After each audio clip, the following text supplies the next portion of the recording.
beneen bu ci des mooy dégg neen ci audio yi Kouthia di liggéey benn jigéen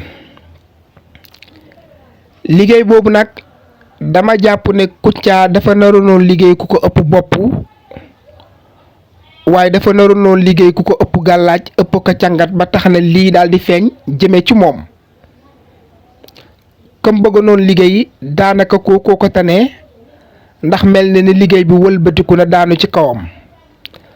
damay dem ba si yàgg damay bëgg a poser benn question mooy est-ce que Kouthia lii moom tayeefu boppam la xëy na sax mën na nekk loo xam ne xabtal la xëy na mën na bañ a nekk jukkoom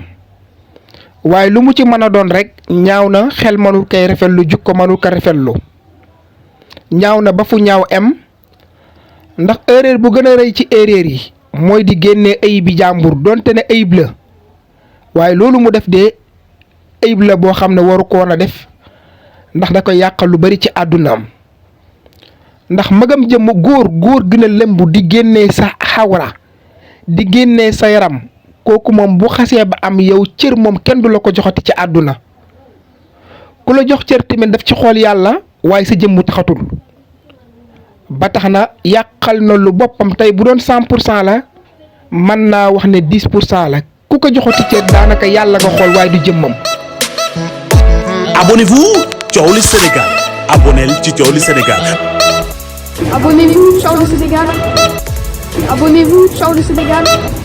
Abonnez-vous Thiowli Sénégal. ndax man li ma soxla ci xibaar yu wér te woo Thiowli Sénégal.